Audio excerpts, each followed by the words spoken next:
Agenda, so I'll ask Secretary, please call the roll. Senator Rocky Adams. Senator Chambers Armstrong. Senator Clemens. Senator Douglas. Here. Senator Elkins. Senator Howe. Senator Rawlings. Senator Smith. Senator Storm. Here. Vice Chair Gardler. Here. Chair Carpenter. Here.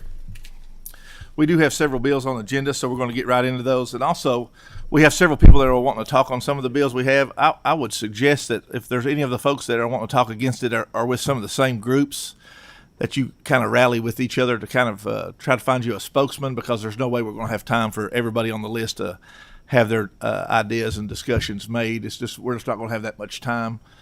So if you can do that, because we're going to have to limit it. So I want to allow people to have some discussion, but I also can't let us go much past an hour, or none past an hour. So with that being said, we'll do House Bill 144 first. That is Representative Thomas Huff's bill. I'll let him come to the table, and any guests that he has, they can come with him. We do have a committee sub. If I could have a motion on the sub in a second. All those in favor signify by saying aye. Any opposed? The sub is adopted. So we're talking about House Bill 144 with the committee sub. Representative, and I'll let you introduce your guest. My name is Thomas Huff, State Representative, 49th District, Bullitt County. Dustin Miller, retained legislative agent for State Farm Insurance. Thank you. Mr. Chairman and committee, thank you for hearing House Bill 144. Very quick, simple bill. The way the Kentucky state law is currently written, if a vehicle has a certain amount of damage, certain percentage, then the title has to be forfeited, and you cannot get a title for it. And the whole change that I've really got here is the word cosmetic. And generally that means things like hail damage. While technically it would exceed the percentage to repair the vehicle, there actually be a run and drive vehicle that there's no reason at all you shouldn't be able to resell it. Have a motion and a second on the bill. Is there any questions? Representative Huff, I guess you know the drill. If you got a motion and a second, there's no sense I'm zipping it up. That's what I assume. And we have to discuss this bill. It makes total sense to me and what you're trying to do, and kind of surprised we hadn't done that in the past. So appreciate you bringing it forward. Ask Secretary, please call the roll. Senator Rocky Adams. Senator Chambers Armstrong. Senator Clemens. Senator Douglas. Aye. Senator Elkins. Aye. Senator Gardler. Aye. Senator Howe. Aye. Senator Rawlings. Aye. Senator Smith. Senator Storm. Aye. Chair Carpenter. Aye. The motion does pass with favorable expression. Do we have a motion for consent? Have a motion by Senator Girdler, a second by Senator Rawlings. All those in favor signify by saying aye. Any opposed? We are on consent. We appreciate your all's work. Thank you. Thank you. If we can make them all that fast, we'll be in good shape. Our next bill is House Bill 169, an act relating to coverage for feeding and eating disorders. Representative Ken Fleming is here, I think. Yes, sir. Representative Fleming, I saw you. Yes, sir. Do you have any guests with you, or are you running solo today? Running solo, sir. Yes, sir. Just introduce yourself for the record, and we look forward to your testimony. Thank you very much, Mr. Chairman and the members of the committee. I hope I'll be just as quick, but this is a very, very important issue. Eating disorders, simply put, House Bill 169 is a straightforward bill that continues the insurance coverage of eating disorders based on the mental health wellness conditions, despite the patient meeting the body mass index or not meeting the body mass index. There's really no fiscal impact. In fact, it says it's immaterial impact.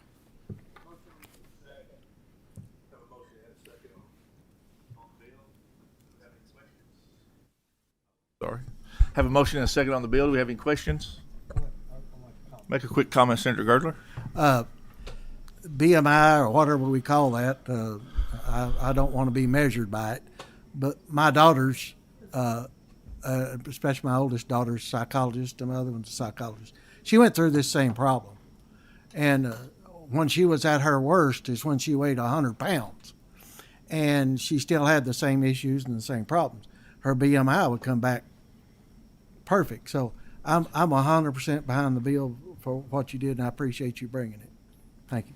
Thank you, Senator. I appreciate this. Yeah, this is a mental health issue more so in the body mass index. Thank you. I'll let you please call the roll. Senator Rocky Adams, Senator Chambers Armstrong, Senator Clemens, Senator Douglas, Senator Elkins, Explain my vote, Mr. Chair. Yes, sir. I vote aye. I appreciate Representative Fleming answering my questions. We emailed back and forth, and I just wanted to say thank you for that, Mr. Fleming. It's a good bill and makes perfect sense to me. So I vote aye. Senator Gardler, Senator Howe, Senator Rawlings, Aye. Senator Smith, Senator Storm, Aye. Chair Carpenter. Aye. The bill does pass with favorable expression. Do we have a motion for consent? Senator Girdler, second by Senator Smith. All those in favor signify by saying aye. Any opposed? The bill is on consent. Thank you, Mr. Chairman and members of the committee. Appreciate Thank you, it. sir. We appreciate you. So we have two bills down. House Bill 169 is now passed, so we appreciate that. Moving right along is House Bill 568, an act relating to public adjusters. I see my good co-chair, Senator Meredith from the House.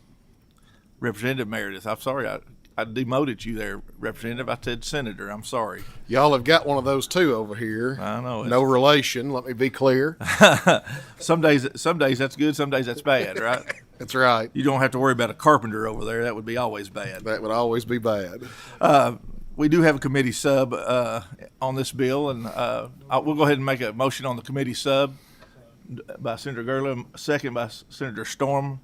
All those in favor signify by saying aye. Any opposed? The committee sub is adopted. Representative Meredith, I'll let you get into the sub in the bill if you'd like to. And I Sure. know everything's not exactly how you want it, or I'll be glad to explain some of the sub if you'd like for me to, sir. You want to go ahead and do the sub, and then we'll go from there? Sure, I'll be glad to do some of the sub. On the sub, there's a few things that we wanted to work on, and this has been a work in progress, and Representative Meredith has worked extremely hard on this.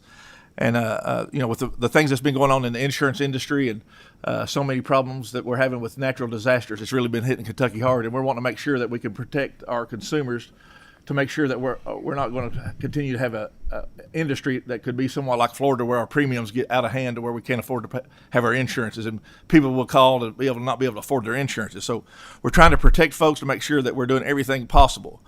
But we're also wanting to make sure we're trying to protect bad actors and make sure that they're not coming into our system. And so with this bill, these adjusters, we feel like this is a program that can help as long as we got the right folks involved in it. And so the committee sub that I put forth replaces the prohibition on new license. We're going to make it to where we're going to put basically a moratorium on license for two years. There's going to be no new license issued for 2 years unless you're in the apprentice program. If you're an apprentice and in the apprentice program, you're allowed to still be able to get those license issued. I think there's 35 or 40 people in that apprentice program. 67. I believe. 67, thanks, sir. There's 67 people in that apprentice program now, and so if I have a business in place and I have somebody that's in that apprentice program and I want to bring them on board, they can still take that license. And this gives us time to be able to come up with a licensing program to make sure that folks that are coming from out of state and everywhere are still having to take the same licensing test that our in-state folks are taking. Right now, we had a reciprocity agreement that basically allows them to come here without taking the test, and that's where we're getting some of our problems. So that's one of our issues. The other one restores existing scope that authorizes public adjusters to be able to do some negotiations on behalf of the insured. If they have a policy, they'll be able to go in and be able to help them make sure they're getting the right adjustments made on their program. And so that's an issue. That's an issue that Representative Meredith and I have talked about. He doesn't necessarily love that agreement, but we have the art of negotiation where we're all not really happy. That's kind of where we're at now. And so I appreciate him working with this. And so that's where we're at today on this issue. Another one also modifies the rescission period. Representative Meredith worked on this one as well, and we're making it 10 days. For emergency clauses, 5 days if it's not an emergency clause. The last one is the cap fee, and it goes from 5% to a maximum of 10% for your fee of rate for what you're charging. So that's pretty much the committee sub, and I'll let you go ahead and do the rest of it, Representative. Yeah, and just to notate, as we talked about before the meeting, Senator Carpenter, Chairman Carpenter. Yes, that's right. This is a bill that we hope you will pass today. Hopefully it'll pass unanimously, but we will not put it on the consent calendar because we are going to have to do a floor amendment to correct a couple of things. One of those being that the moratorium that he mentioned for 2 years, we need to put an emergency clause on that language. We have 67 apprentice public adjusters in the state, 30 resident public adjusters in the state, and 411 out-of-state public adjusters. And so we're putting the emergency clause on in the floor amendment that he'll get drafted this afternoon to make sure that we don't have an influx of out-of-state public adjusters try to register before the moratorium goes on, because that's where the problem we're seeing and trying to address is anyway. That's first thing. Second thing that will be addressed in there is we're going to put some language in there that will put this provisions of public adjusters under the Attorney General's Consumer Protection Law and Division for prosecution when there are bad actors, to get rid of those bad actors as well. As he mentioned with regard to the sub, I have agreed to everything that has been put in the sub with the exception of the negotiation piece. We'll continue to talk about that as the process goes along, something he felt strongly about, but again, we'll continue that discussion as the legislative process moves along. Onto the bill. In 2023, the General Assembly passed House Bill 232, which was sponsored in the House by Representative Robert Duvall to address the regulation of public adjusters in the Commonwealth of Kentucky. Since that bill passed 3 years ago, we've continued to have issues with the profession. Both the Consumer Protection Division of the Department of Insurance as well as the Attorney General's Office have had multiple complaints and ongoing investigations in this specific space. And when we testified on the bill in the House, representatives of both bodies were here to testify with us. They are both traveling today and could not be here for this committee meeting, but are supportive of the legislation that you have before you. Again, with the sub that you all adopted, we'll put a 2-year moratorium on new licenses for public adjusters, with the exception of if you are a licensed apprentice public adjuster, you could become a full-blown public adjuster during that 2-year period, but no new licenses as apprentices or as public adjusters other than that. And I just went over those numbers of what that landscape looks like across the Commonwealth. Again, not a significant industry when you talk about residents of the state who were involved in that industry. Only 30 fully licensed throughout the state out of the 441 fully licensed public adjusters that are licensed here in Kentucky. The bill also has several provisions related to conflicts of interest, including contracts must be enforced under Kentucky law in a Kentucky court. Several of the contracts were dictating that the contracts would be enforced in the state where that public adjuster is a resident. So was forcing insurance companies in Kentucky or clients here in Kentucky to have to go to another state to deal with a contract dispute. That's a problem considering these people are licensed and the work is being done in Kentucky. And so we prohibit that. We also state that a contractor cannot solicit or obtain signatures on a public adjuster contract so that the consumer knows who they're dealing with. They need to know that they're dealing with the public adjuster if they're dealing with a public adjuster, and it's not something that's just a part of the contract that they're signing with a roofer or other contractor. We also require physical copies of the contracts be provided to the consumer due to reports and complaints that have come up related to electronic contracts being modified without the consumer's knowledge. The bill does create a fee cap. The previous legislation that we passed 3 years ago had fee caps. It had a 10% fee cap for catastrophic losses, 15% fee cap for non-catastrophic losses. That created a perverse incentive where we have actually seen some folks in the space backdate contracts to try to get the higher amount. So the bill in the House had a 5% fee cap across the board. With the sub that you all just adopted, that's a 10% fee cap across the board, but it's flat no matter whether it's a catastrophic claim or a non-catastrophic claim, and that will take care of that perverse incentive that was created. The original bill in the House, as I said, did prohibit negotiation, and that was based on an opinion by the Kentucky Bar Association from 1995 that we found that said that was the unauthorized practice of law. When you all adopted the sub, that was one of the things that came out, but again, will still be discussed as the legislative process moves along. That's roughly what the bill does. Turn it over to Anne Marie Franklin with Kentucky Farm Bureau at this time. Thank you. Thank you, Chairman, members of the committee.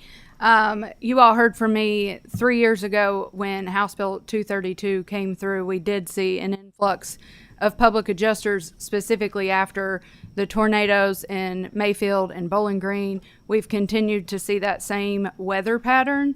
But even outside of those weather patterns, you know, we receive claims, we work with our insureds. That's what we're here to do. And a lot of times we will receive a contract from a public adjuster. They are required to provide those to us. When we reach out to our insureds and talk to them, a lot of times they don't know what they've signed. They don't know that a portion of that insurance settlement is going to go to a third party.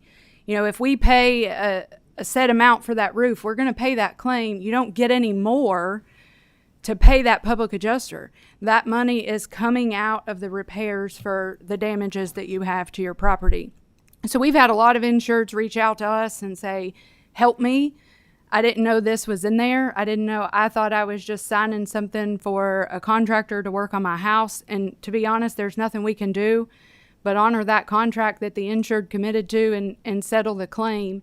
Commissioner Clark had shared before that there have also been cases that have gone to her where it's a total loss situation. And they were taking a percentage of that claim settlement, and the insured didn't have enough money to rebuild their home and have another place to go. And that's really our role here today, Mr. Chairman, is to just protect our members. So we appreciate your support. Thank you. Appreciate you. Thank you very much. I think we do have a question from Senator Girdler. Continuing education. You know, we as agents have to have continuing education. Are you, we're going to go get continuing education and have 24 hours every biennium, and they have to do it in the state? Is that? So there is some continuing education, and I will let Anne Marie address this in House Bill 527, which is a different piece of legislation you have. But that is also the reason for the 2-year moratorium language that you have before you in the substitute, is that will give me and others time to sit down and work with the Commissioner of Insurance to try to come up with a solution to deal with the influx of out-of-state and fraudulent public adjusters that we have had in the system, to try to make sure that our licensing is rigorous, that it does require continuing education, and that there does have to be some level of nexus in these folks coming to Kentucky to actually do the jobs that they're trying to license under and try to do from out of state sometimes. Is 527 passed yet? You all passed 527 last week. In statute today in the insurance code, they are required to have CEs. In-state public adjusters, out-of-state public adjusters are to have CEs related to their state. And that goes along with the reciprocity. But to Chairman Meredith's point, that's something we can work on in this 2-year moratorium. Thank you. Senator Elkins. Thank you, Mr. Chair. I'll be very brief. I just have one question on the temporary adjusters or the Apprentices. apprentice. That's the word I was looking for. As you get later in session, those words come harder and harder. Amen. Temporary or apprentice adjusters licenses, are we going to continue to issue those during the moratorium and have new apprentice?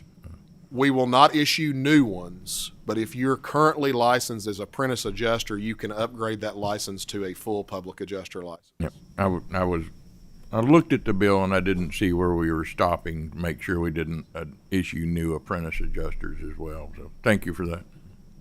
And that may be something that that may be something we just need to clarify, but that's The intent. That's That right. is the intent, that no new licenses, whether temporary or apprentice or full public adjuster licenses, will be issued during the 2 years, other than to allow a temporary or apprentice adjuster to upgrade their license to a full as a part of being in that licensing pipeline. I thought I heard that intent in your testimony, but I didn't read it exactly like that in the bill. So Okay. We'll clarify that as Thank you, Mr. when we Chair. work on this emergency language on the consumer protection. We appreciate it. I think that answers the questions. We do have one person, I think, signed up here, Jason Taylor. Yeah, Jason Taylor with the NAPIA. If he is here, I think we'll let him come up and briefly testify. Senator Representative Meredith, you're welcome to stay right there. There's plenty of room. Mr. Taylor, if you don't care, you can introduce yourself for the record and keep your comments as brief as you can. We've kind of keeping everybody short as possible, and we'll answer any questions that you have, and then we'll move on and make our move here. Morning, Senators. Thank you, Chairman Carpenter. Thank you for allowing me to speak on this very important issue. My name is Jason Taylor. I'm a licensed public adjuster in the Commonwealth of Kentucky. I am also a member of the Board of Directors for the National Association of Public Insurance Adjusters, on whose behalf I'm here to clarify a couple of things. We have, first of all, I want to say the bill has come a long way, and we appreciate all of the work of Chairman Carpenter, all of the members of this committee, and I also want to recognize and thank Chair Meredith for his willingness to meet with and listen to our concerns about the bill. Please let me be clear. I am here to support the goal of eliminating the fraudulent actors that take advantage of vulnerable Kentuckians and give all public adjusters a bad name. There are still a couple of issues that remain that I would like to bring to the committee's attention. Specifically, a lot has been said today about the moratorium on new licensing. I believe it to be against public interest and maybe even unconstitutional. I won't speak on that, but the purpose of the bill, as I understand it, was to cut down on fraudulent activity that was alleged to occur specifically at or near the time of catastrophic tornadoes in Kentucky. The moratorium on licensing does nothing to advance that objective for a couple of reasons. Number one, the fraudulent actors in question were either already licensed, so it's not going to stop them from getting a license, or were unlicensed and just didn't care. Number two, the moratorium keeps otherwise very qualified adjusters from obtaining licenses to perform work in Kentucky. So instead of keeping bad actors from doing what they're going to do anyway, the prohibition against new licenses gives Kentucky less options. Additionally, with the suggested testing requirements for all adjusters, which we wholeheartedly support, resident and non-resident, to take the same exam, there are more assurances that Kentucky will be getting high-quality public adjusters. I would also offer up the suggestion that there be stiffer penalties for the unauthorized practice of public adjusting. It's not something that I saw in this bill, but I would support that as a means to keep fraudulent activity at a minimum. Negotiation was mentioned. It's an essential part of the profession. Taking that away, essentially, you're killing the industry. I would also raise the issue of requirement that only paper contracts can be used. I think that was part of the bill. Very often, especially in CAT situations, contracts are much easier signed electronically. I understand the concerns, but I think we can do it in a way, for instance, DocuSign has provisions in it that show exactly the time that the contract was signed, and those copies can be forwarded, shared immediately. That will keep people who are fraudulently doing this, changing dates, that'll keep them from being able to do that without any kind of issues. Finally, I do have some concern with fees. I appreciate the amendment to a flat fee of 10% rather than the 5%. I think that is workable within our industry. My one concern has to do with there's some language in the bill that has, or my understanding is, that the fees would only be charged on new money after the rescission period ends. A lot of work gets done in the first 5 to 10 days of the claim. We are prohibited, I believe, if I understand correctly, we as public adjusters are prohibited from doing any work during that right of rescission period. The issue that I have with that is, again, a lot of the work that we do is done quickly within the first few days. The issue with postponing that is there are also obligations in every policy to mitigate damage. If you are cleaning up the scene, we as public adjusters trying to do our jobs don't see the same scene that anybody else is going to see. So it's important for us to be able to get on the ground and do our work immediately. with those, again, I would like to thank everybody here who has worked very hard on this sub, and I would like to thank everybody for their time. I've met with several of you, and I do appreciate everything that you guys are doing here. And I, again, want to make it clear, I support getting rid of the fraudulent actors. They are a problem to our industry. NAPIA is taking various steps to root them out and make our organization more professional, more accountable. So We again, thank appreciate you. that. We appreciate that very much. Is there anybody has a question or comment? I don't see anything else. Just one quick. One quick question by Senator Girdler. Temporary repairs. We are required by contract to, if it's got a hole in the roof, we are required to do temporary repairs. Correct. Those will fall under, the temps are going to be putting a tarp or doing something of that nature. When you're saying you're doing it in the first 10 days, really all you need is to be able to do the temporary repairs until you get to a point of knowing what it's going to cost. So temporary repairs probably is not. Go ahead. And let me be clear, I think the language that's being referred to is current law, which relates to money ahead of, or not being able to get money from the previous part of the claim that had been offered. And the reason for that, let me be very clear. What is the use in a public adjuster if the insurance company makes a full amount tendered down before anything there has been done?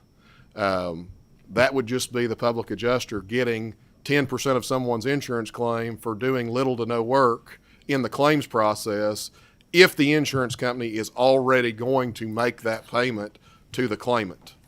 And to protect, again, the consumer in that situation. That doesn't affect the insurance company necessarily, but it would affect the consumer in those situations. May Mr. I Taylor, respond to that? quickly. Just real Yeah, quickly. I don't want to do back Yeah, I and don't forth, want but yeah, go ahead. I don't want to beat this understand. up. Yeah. The flip side of that scenario, I agree with that. If the insurance company comes out and says this is a total loss, we're stroking a check for full policy limits, there is no avenue for me. Right. However, in the case where a consumer goes through, disagrees with what the insurance company has offered, and most of the time that's how we get a lot of our call-ins. In that situation, if there is most of the claim or a good portion of the claim has already been agreed to, we still have to go back to $1 and get those right to get to the additional dollars that they are entitled to. So taking the fee away on any previous money does not leave a large enough portion for us to actually cover our costs and then maybe make some money. But at the end of the day, the consumer will not have options after the fact. Okay. I appreciate that. Thank you. That does clarify some stuff. We have a motion on the bill by Senator Girdler, a second by Senator Howell. Any more question or comment? I'll ask the secretary, please call the roll. With the understanding that Senator Meredith and I do have some things to work on. Mr. Taylor, we do appreciate your getting involved here. Thank you very much. Yes, sir. Both of you. Senator Rocky Adams, Senator Chambers Armstrong, Senator Clemens, Senator Douglas. I but explain my vote. Yes, sir. Thank you, Mr. Chairman. I just want to thank you all for actually providing and clarifying some of the protective language and to the people in the public during their times of when they're really, really troubled and they're scared. When these things happen, most people have no idea what to do. They're at the mercies of whoever shows up at their door, whether it's the front door or back door. And I really thank you for the clarification. Thank you, Mr. Chairman. Thank you. Senator Elkins. Explain my vote, Mr. Chair. Yes, sir. I too want to thank you guys for working on the bill and making a good bill better. The fee from 15 to 5 and then coming back to 10. I think we're getting there. But I did want to say, Mr. Chair, I found the answer to my questions. I flipped on through the bill. Section 3, paragraph 6 answers the apprentice moratorium as well. So thank you, and I vote aye. Thank you, sir. Senator Gardler. Senator Howell. Explain my vote, Mr. Chairman. Yes, sir. Thank you. Thank you for all the hard work that's been done by everybody. I just wanted to kind of go back to something Chair Meredith said earlier, that there's been some discussion about whether the negotiating piece is practicing law without a license in this, and I just think we need to continues down the last part of the process. But Yes, I sir. vote aye. There's not a shortage of attorneys up here. I'll say that for sure. Never enough. Mr. Chairman. I don't have a single one on the House committee, Mr. Chairman. Lucky you. Lucky you. Your hourly rate just went up, Mr. Chairman. Senator Rawlings. Aye. Senator Smith. Senator Storm. Explain my yes vote. Please. I'm going to vote yes today. One of the concerns I've seen from my area is we had a tornado and 19 people were killed and hundreds of homes were destroyed. And my constituents were awaiting out-of-town adjusters from their insurance companies showing up and adjusting these claims. And so I know one particular folks, they were waiting for a gentleman. He came all the way from Pennsylvania. It took him weeks and weeks and weeks to show up at their home. And so I'm sure you're going to address that issue as you move forward on this legislation. So thank you for working to consider all constituents. Thank you. Chair Carpenter. Aye. And Senator Storm, that's kind of what we really have worked on with this bill. I'm going to say that is because of so many of the catastrophes. And that's probably not even that wasn't a public adjuster. That was probably an insurance company that somebody had got online that was from outside of the state. And a lot of times that kind of goes back to what we're saying. We like to have our insurance companies that so many of us see walking up down the hallways because it's like a lot of things. It's like a good attorney. I'll say this. You don't really appreciate your insurance agent until you need them. Just like a good attorney, you don't really appreciate them until you need them. And when you do, you're like, man, I wish I'd have went ahead and actually went and met them at the office and got to know who they was instead of meet them on the internet. And so I talk to people about that all the time because so many folks have that issue and that problem. So that's like my little 2 cents. And I'm not an attorney. I didn't stay at a Holiday Inn Express or anything. This bill does pass with favorable expression. It does not go on as amended by the committee sub. It does not go on consent. And Representative Meredith and I will get to spend more time talking on the telephone and face-to-face about some issues we have with this one. And, we say all the time, if everybody's a little bit aggravated, that means it's a pretty good bill. And so we're continuing to make everybody a little aggravated on this one. So we appreciate your work, Senator Representative Meredith. Thank you, Chairman Carpenter, members of the committee. Thank you all so much. We're moving right along. We've got 25 minutes. We've pulled out our good friend from the budget group, Representative Bray. Josh, good to see you, sir. Come on down. We got House Bill 627 relating to insurance. We appreciate you. You've got a guest with you. We do have a committee sub on this one as well, Representative Bray. Do I have a motion on the committee sub? I have a motion on the committee sub and a second by Senator Howell. All those in favor signify by saying aye. Any opposed? The committee sub is adopted. I thought that would be easier, Representative Bray, to get started with, and so I'll let you proceed on. Thank you, Mr. Chairman. Josh Bray, State Representative for House District 71. Dustin Miller, retained legislative agent for State Farm Insurance. Yes, sir. Thank you all. Thank you, Mr. Chairman. House Bill 627 addresses issues with the personal injury protection coverage that Kentucky mandates all drivers have in their auto insurance policy. The problem with the statute today is every PIP claim is deemed to be reasonable no matter how much the provider charges. This has led to excessive billing, reduced the amount of treatment auto accident victims receive, and created an incentive for additional overbilling. The existing statutory framework has created a scenario ripe for abuse. House Bill 627 seeks to solve those problems by, one, subjecting PIP claims to the workers' comp fee schedule, and with the committee sub, we no longer exempt hospital services, so everybody is on a level playing field. It requires that providers submit PIP claims within 180 days of treatment. It requires an annual insurance fraud report from the Department of Insurance. It gives the Attorney General concurrent jurisdiction with county and Commonwealth attorneys to prosecute insurance fraud. 627 also has several provisions to improve PIP for medical providers. The current workers' comp fee schedule is going to be the floor, so even if something happens and for some reason the workers' comp fee schedule is adjusted down in the future, it can't go below where it is right now. It makes it clear that PIP insurers have to reimburse at the workers' comp fee schedule level. It cannot use a third-party administrator to circumvent the fee schedule to reimburse less. It 627 also improves the PIP system for consumers by prohibiting providers from balance billing or impairing a consumer's credit over a PIP claim, increases PIP benefits to $5,000 for funeral expenses and $500 for weekly wages.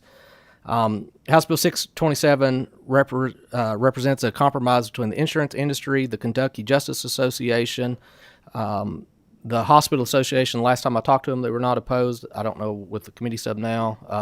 The Chiropractors Association is neutral, and the Physical Therapy Association is neutral. It's an attempt to remove excess billing, stretch PIP dollars as far as they can for medical benefits. It protects consumers from balance billing while providing improved benefits for wages and funerals, and all while trying to balance access to providers. I think Representative Bray said it best sort of at the end. So this has been an issue for my 27 years appearing before this body to try to solve some of the issues that we have in PIP. And I think what this is an attempt to do is compromise, right? And nobody's getting everything they want. There are not sort of healthcare or health insurance industry utilization controls or claim review controls. It merely subjects it to the workers' comp fee schedule and makes an attempt to move away from that presumption, which is interesting, that every bill is presumed by the statute to be reasonable. And that's been interpreted by the courts, not only related to how much the cost is, but the type of coverage that it is or the type of treatment that it is, whether it's even medically necessary.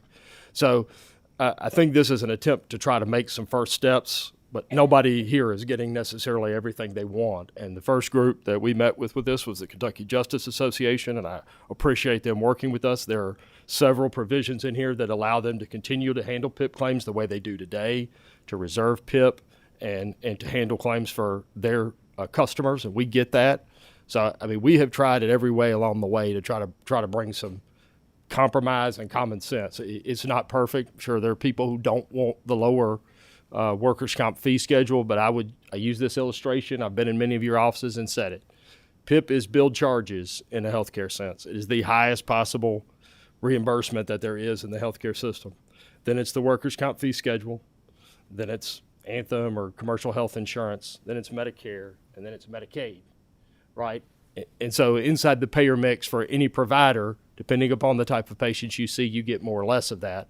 But because of that high amount and every bill being presumed reasonable, what we find ourselves in is a situation where it is ripe for people to come in and try to abuse that system for overbilling because it's so high. And ultimately, it's the customer. It's not the insurer. It's the customer who's lost because those treatments at higher cost, they get less treatments. So ultimately, you end up at the end of the PIP benefit with people still in need of care and having to go to either other payers or to come out of their pocket. With that, Mr. Chairman, I'll be quiet. No, I appreciate it. And, sometimes it's easy for people to forget that this is for auto accidents. This is not across the board. This is not for everything and all encompassing. This is an issue. I've been here now, it's hard to believe, my 16th session. And so, Mr. Miller, it's an issue that we've been talking about. And, this is kind of the compromise that I've seen that is probably the least resistant, that folks feel like that everybody has kind of worked together to kind of get everybody on the same page and be the most responsible to get everybody the best fee schedule to be reasonable. Just kind of like the same thing we talked about with property and casualty insurance before. We're trying to make sure that we are protecting our consumers with their cost of insurance by also protecting the folks that provide these services to make sure they're getting reimbursed and paid for the services that they're providing. We talk all the time about making sure we keep people providing health care here. And if we don't provide them a good wage to do that, they're not going to want to do those services. And so that's what we're here to do, and that's what we're talking about. I think we do have several questions. Senator Chambers Armstrong. Thank you, Mr. Chair. I think you partially answered my question, Representative. When I was looking at the sub, which I didn't have a chance to look at until we got here, I noticed that the hospital carve-out that was in the original bill had been removed. Could you talk me through the reason for that change? Because I know a lot of folks didn't like the disparity, but a lot of hospitals liked the underlying bill. So talk me through both the reason for why we had it in there initially and why it's removed in the sub. So initially, it was included as a carve-out because in our conversations with insurance fraud investigators, and you'll have to help me on their acronym because I always get it wrong. NICB. Hospitals weren't identified as an area of concern for fraud because they're so heavily regulated. So that was kind of the idea in excluding them to start with. There was a policy decision made in the Senate to put everybody on the level playing field. And the chairman may be able to speak to why they were included over here, but fundamentally, I'm not opposed. Put everybody on the same playing field and let's stretch these dollars further for our consumers. Thank you for that explanation. I'll say I still have some questions, and I'm probably going to be a no on the bill today, but I do appreciate everyone's hard work and the compromises that have been made and seeing everyone at the table. So thank you. Thank you. Senator Rawlings. Thank you, Mr. Chairman. I had a flurry of emails on the weekend in opposition to the bill, so I want to read a couple comments and get your take on it. If passed as written, many offices will limit or stop treating auto injury patients, leading to healthcare deserts and reduced access to care, especially in rural areas. And when private providers cannot afford to treat these patients, the burden will shift to overburden Medicaid and other taxpayer-funded systems, increasing costs to the Commonwealth. So how would you answer those?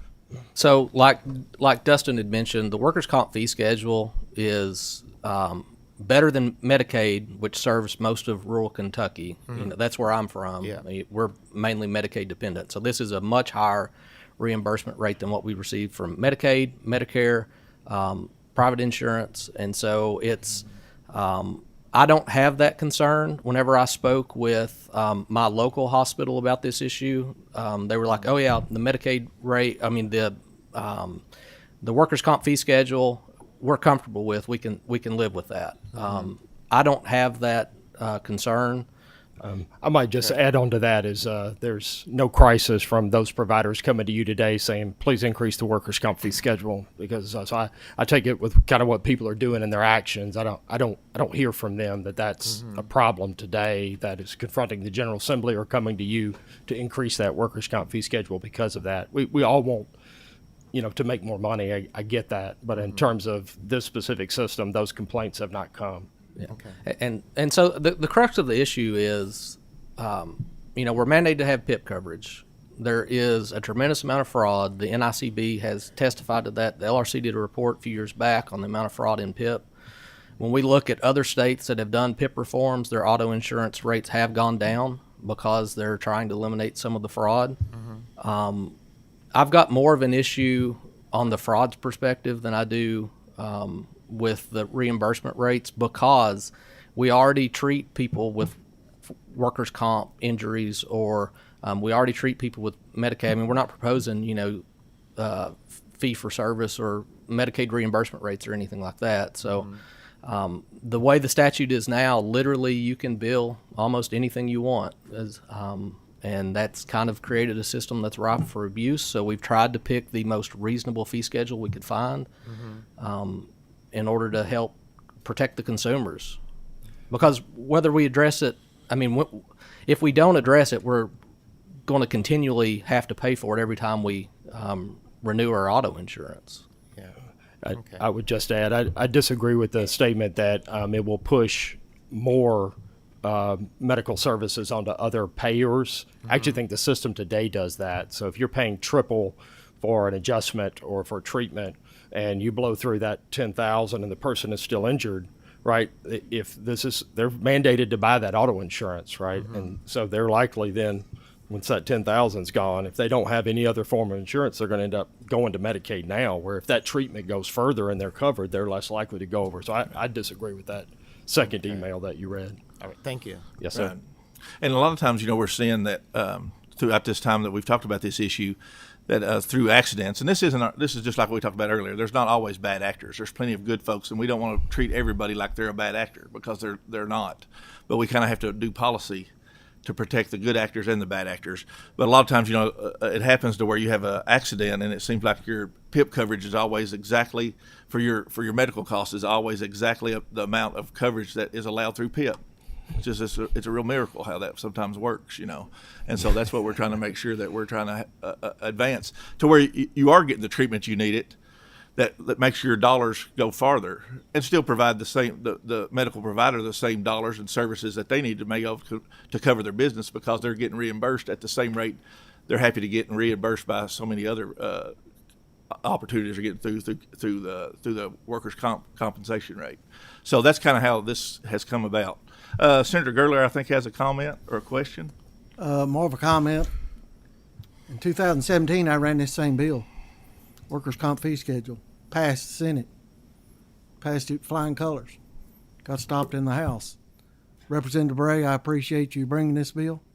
It seems kind of odd that we're talking about workers' comp fee schedule when you can charge whatever you want. Me and my wife had a wreck December of 23 and almost killed her. And they took her in an ambulance.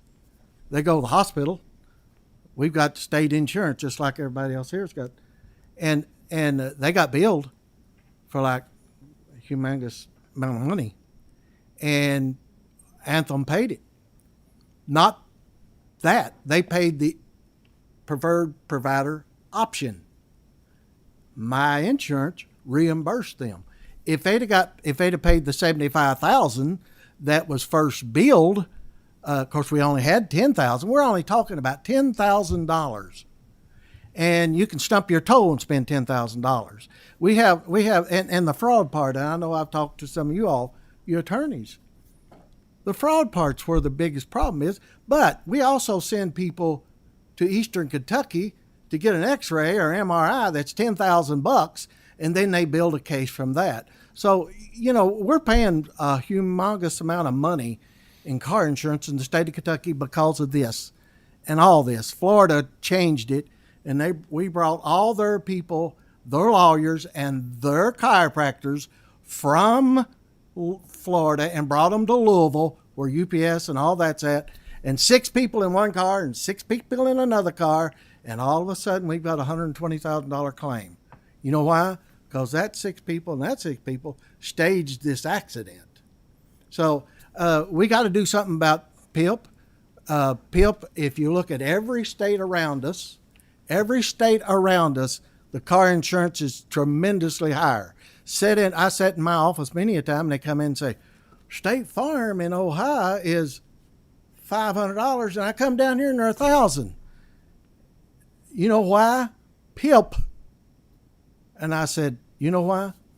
I said, I'm going to tell you something. When my customer asked me that, I'm $1,000 too. I'm not up in Ohio. I wish I could tell you that you could buy it cheaper. You can't. You can't in Kentucky. No way. Now, 10% of $1,000 is a whole lot better than 10% of $500, in premium. As an agent, but I'm telling you, I appreciate you, Representative Bray. I really do. Reason my shoulder is bad right now is from 2017. So I thank you for bringing it. This bill needs to pass. It needs to pass. And then we can tackle the fraud part with the help of the Attorney General or whoever. So thank you. Senator Storm. Thank you, Mr. Chairman. Mr. Miller, you brought this up, so my first question is directed at you. You talked about you weren't in favor, you didn't like the way there was presumptive reasonableness, right? You didn't like the presumptions, right? Sure. Is that your testimony? Yes, sir. I believe the bill preserves the presumption. I haven't seen the committee substitute, but it preserves the presumption, but says that the workers' comp fee schedule will be that reasonableness rather than just anything today. It's an open-ended presumption. Right, but I think your testimony was you don't like the terminology of presumptive reasonableness, right? You don't like that presumption. Correct. But you were in favor of the presumption in Senate Bill 195, correct? Your tort reform bill? Yes or no? Yes. Senator, we don't want to do cross-examination. This is not a he court of law. He testified to it. This is not a court of law. He testified to it. I understand. We're just not going to cross-examine him. But go ahead. You can ask questions. Thank you. Just remember, our time is 11 o'clock range, so I'm not cutting you off, Senator Storm. I appreciate you. I'm just trying to tell everybody this. Go ahead. Please continue. Thank you, Mr. Chairman. Yes, sir. On page, I think it was page 9. I'm sorry, page 12 you talk about concurrent jurisdiction with the Attorney General's office, and you're saying that that should be with Commonwealth Attorney's offices and county attorney's offices as well, correct? That's the intent of the language, yes, sir. Yes. You're not insinuating, remotely insinuating that they're somehow complicit with some sort of fraud, are you?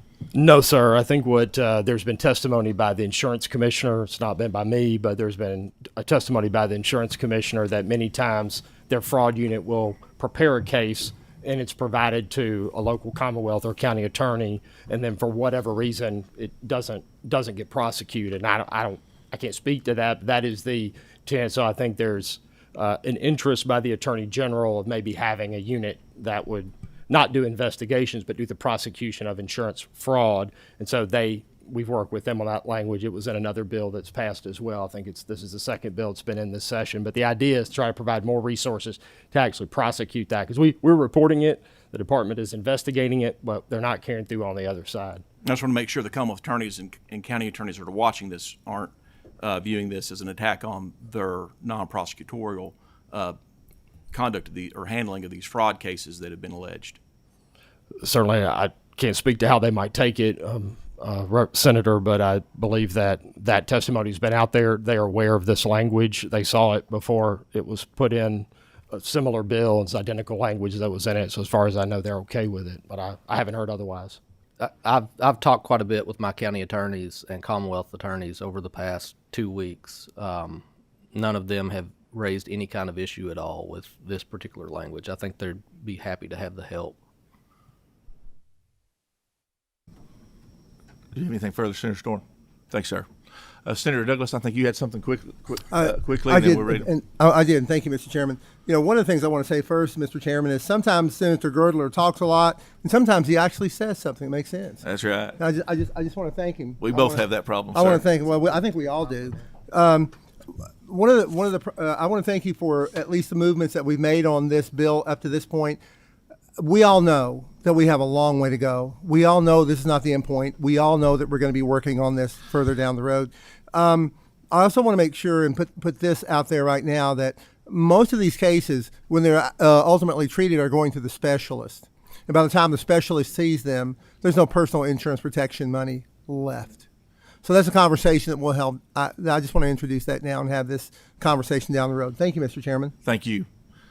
There's no other questions. So, we've got several people, Representative and Mr. Miller, we've got several people that want to talk on this.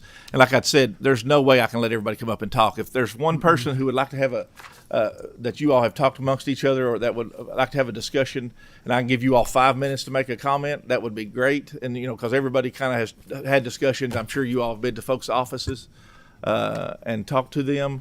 I'll let you all kind of air out your issue, and then we'll be ready to continue forward here, if you don't mind. If I go any farther, we'll start losing members because this is that time of year. I'm sorry. Mm-hmm. Please introduce your all's names for the records, and we'll get started. And do you all have somebody who's going to kind of do your testimony? Okay, thank you all. But introduce everybody's name for the record, if you don't mind. Hit your mic if you don't care. The little button there, it'll be green once you push that button. Jason Lewis. Thank you. Lori Hayden. I'm an attorney that represents Dr. Lewis and his business. Okay. Jeff Gorski, attorney from Louisville, Kentucky. Thank you all. Mr. Lewis. Thank you. My name is Jason Lewis. Thank you for the time and the opportunity to speak. I'm here to speak in opposition of House Bill 627, also known as the PIP Reform Bill. I'm here with Lori Hayden, who's introduced herself. I'm a medical doctor. I'm in Louisville, Kentucky. I'm double board certified in anesthesia and pain management. I'm a specialist. I've been providing health care for the Kentucky citizens for over 20 years. I'm native to Kentucky. My family's been here for a long time. I'm proud and I support Kentucky and its citizens. I'm a second generation medical doctor. Before the 2 generations of medical doctors, there's 2 to 3 generations of coal miners. My family has deep roots in Kentucky. These includes the counties of Warren County, Marion, Fayette, Jefferson, Pike, Boyd, Madison, Kenton, and Bell, and likely a few others that I don't even know about. I'm here today as a representative of the medical community and as a representative of small business, which include independent medical practices. I have learned, based on my limited experience in Frankfort, that independent medical practice is a voice in recent years that has been rarely heard. I've been providing care at Commonwealth Pain and Spine and Ally Med for 15 years. They are specific in specialty groups, and they are specific to chronic pain management and acute injury care. Both medical practices are multi-location in Kentucky. They are represented by over 30 dual board certified physicians regionally and over 90 PAs and nurse practitioners. As far as I know, we are the largest independent medical practice in the state. We are proud that we provide access for these communities to high quality care. Locations include central, eastern, western, and northern Kentucky. In Kentucky alone, there are 9 county locations with a high multiple catchment area.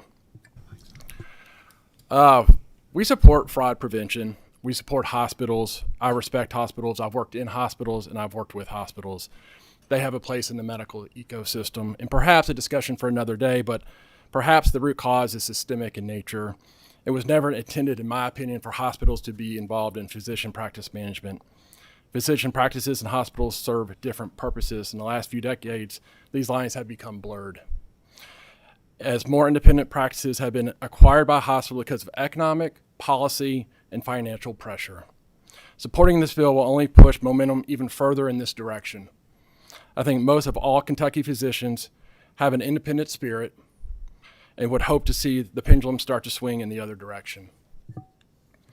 As part of the medical community, a small business owner, and a patient advocate, I respectfully request that you vote against the PIP Reform Bill, House Bill 627, which imposes a work comp-like fee schedule for medical services rendered by medical providers, up until recently outside the hospital setting. We believe the proposed changes are detrimental to both Kentucky citizens injured in motor vehicle accidents and Kentucky's healthcare providers by imposing a drastic reduction in fees for medical services.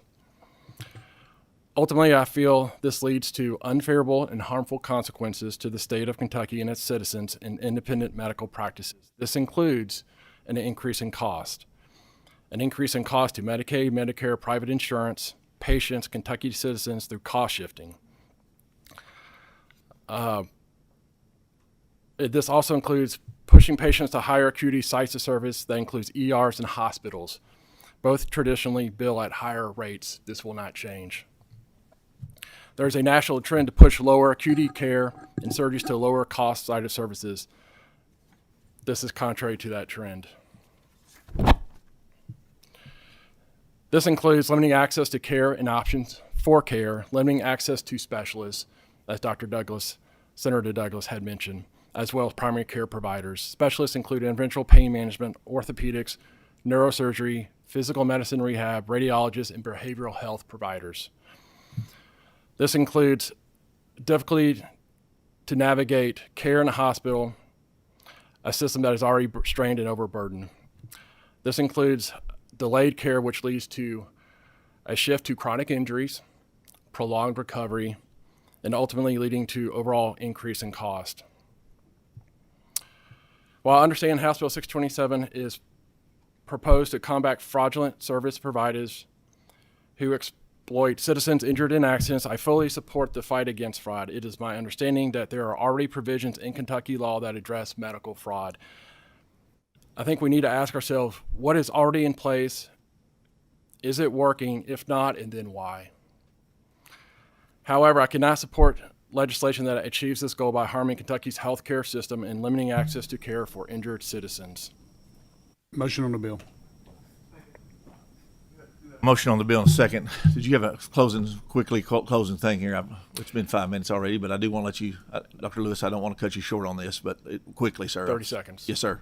In essence, I ask myself and I ask you, who does this benefit?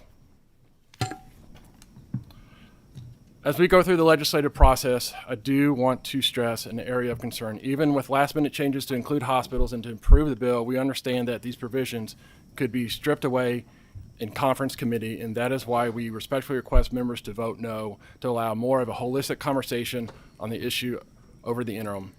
As always, I appreciate your time and consideration in reviewing the legislation.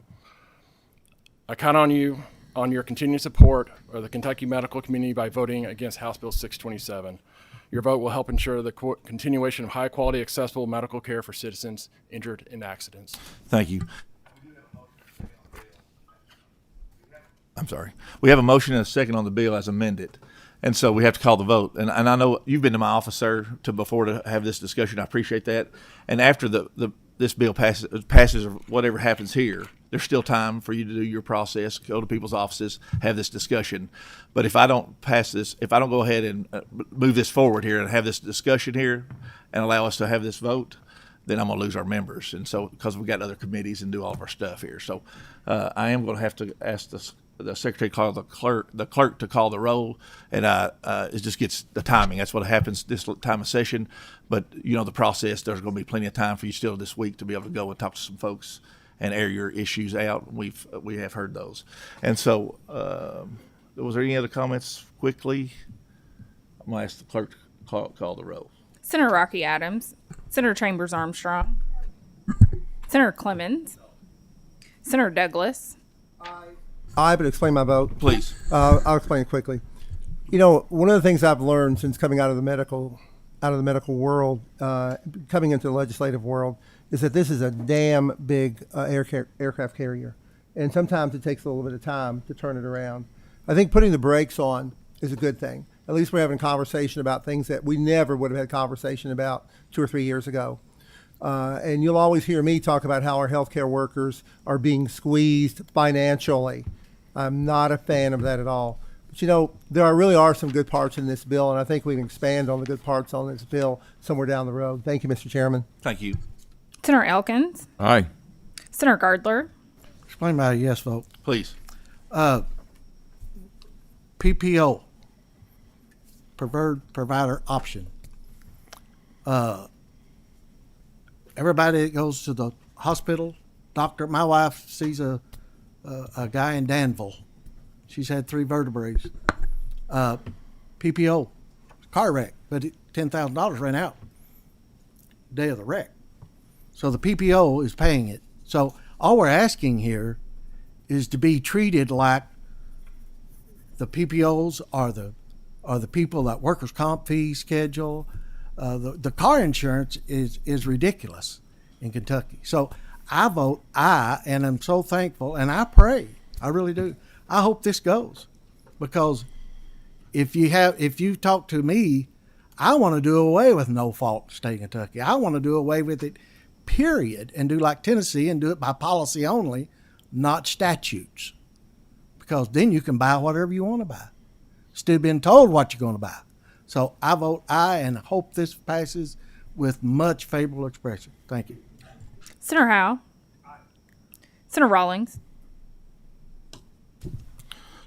Senator Rawlings, you can explain your vote. So yes, please, I'd like to explain. So I've been going back and forth on this. I'm all for the little guy, and my buddy, the chiropractor and physical therapist, and not inclined so much for the big monopolistic hospital systems. I will vote aye to move it along, and I'm likely to be a no on the floor, and I'd like to see some more things done. But I appreciate everybody has worked so hard on this thing, and so I appreciate your efforts. So I'll let it move along. We appreciate it. He said aye, correct? He said aye. Okay. Senator Smith. I'd like to explain my aye vote if I could. Please. I vote aye, but also I've had input that's come in that's raised some questions that I don't have the answers to, so I'm going to dig into that as it goes to the floor, but I appreciate the general purpose of what we're trying to achieve here and the work of the sponsor. This has not been easy, but I am going to try to get back to where I can answer some of the questions that have been asked while I've been sitting here in committee through via text. So I vote aye, and we'll reserve the right to work on it as it gets to the floor. Thank you. Senator Storm. Chair Carpenter. Aye. The bill does pass with expression, so we'll move the process along. Like I've said, and you've heard members, I advise if you didn't get to speak and you didn't have the time to have your issues aired, get with those folks to make sure you have those addressed. We've still got time in this busy session to do so. With that being said, do I have a motion